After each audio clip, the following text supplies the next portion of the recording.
everybody. Amen. We're part of the Eat South team, and we're going to give you a short presentation about who we are and what we're doing with your schools. EAT stands for Educate, Act, Transform. We're going to go through our education programs with a little more depth. But the A part is ACT, which is our farming programs. We have a farm downtown behind the Montgomery advertising. We have a farm out in the Hempstead neighborhood. And we also sell food to local restaurants like True, Central, and other restaurants around the city. And we're at the Curb Market. The T stands for Transform, which concerns our River Region Food Policy Council, which Keisha is actually the coordinator of. And what they try and do is they try and fill in all the gaps where food, we have food, let me explain it this way. This is my best way I can explain it. People have stakes in food in USDA, EPA, Health and Human Services, and a lot of times with those gaps, things fall through. So food policy councils, which have been in existence since 1984, come in to try and organize residents around how we can fill in those gaps that government often fails or misses.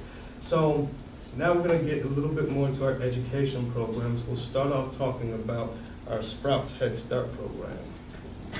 My name is Sarah Teal, and I'm an AmeriCorps assistant, just like Keisha, with Eat South, so we're like paid interns. And I work with Head Start, so I'm at T.S. Morris, E.G. Nixon, and Cleveland Avenue YMCA this year, so I know it's not related to the public schools, but we're in two public schools, and so we're getting to see a lot of what y'all are doing. But we're funded through the River Region Medical Alliance, which they had a big fundraiser for us last year, and Eat South is we partner with them. We teach standards-based lessons, just like we also have a K-5 program that Mark does, but we focus on integrating those core subjects into the garden, so the kids are doing things like math, and with my little 4-year-olds, we're doing color recognition and shapes in the garden, and it's just really engaging for the kids to be outside instead of working on a worksheet and just sitting in their desks, so they get to be outside and learn about gardening. And I think that's about all. But we also train the teachers, just like Mark will talk about in a little bit, through professional development. And so we do professional development sessions with the teachers. We'll do about 8 so that they can be confident gardeners, and we involve the parents if they want to be on the garden committee, just so it's a group effort in teaching our children. I'm here to talk about a Good Food Day for Amanda Edwards. That is our coordinator for Good Food Day. And what it is an opportunity for students K through 5 to come to one of our urban farms. We have 2.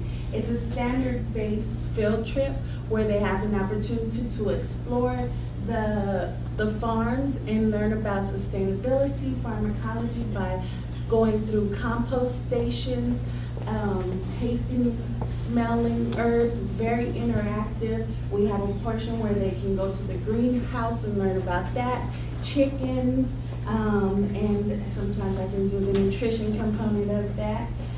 But our basic goal is to get them excited about good food and where their food comes from, and explore it and have that sensory.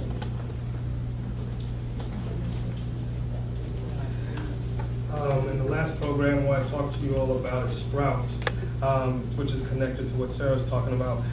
Sprouts right now, it's at E.D. Nixon and Wares Ferry Road Elementary School, and those schools have gardens. Those schools built gardens and then asked us to help build the gardens, and then they asked us, whoa, don't go away, what are you gonna do for us, right? And so we created a program, Sprouts, which has a couple components to it.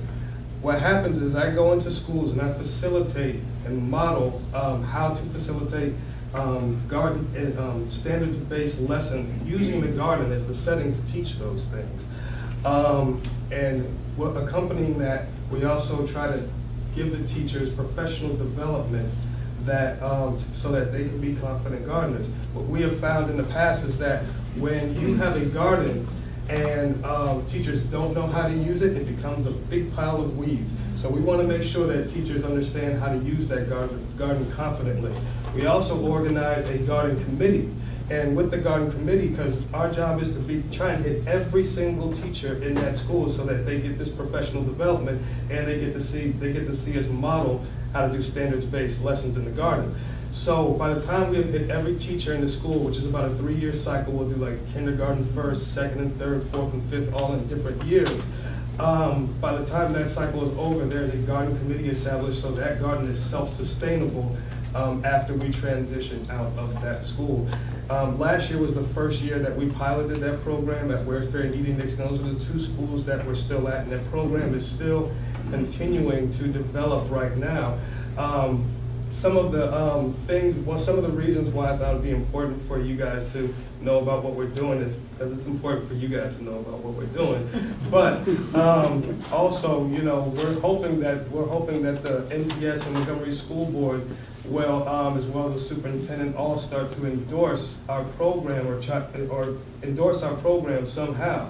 So what I mean by endorse, teachers all are required to have so many professional development hours every single school year. We're hoping to reach out to, I believe her name is Debbie Cook. Okay, I'm gonna cut it off right now.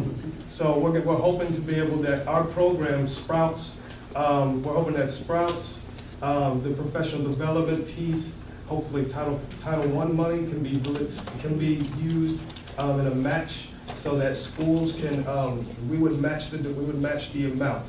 So that Sprouts can come over and facilitate that program in other schools throughout the district. So we're cut off right now, sorry. Last thing, I just wanted to show this. I'm sorry. You're finished.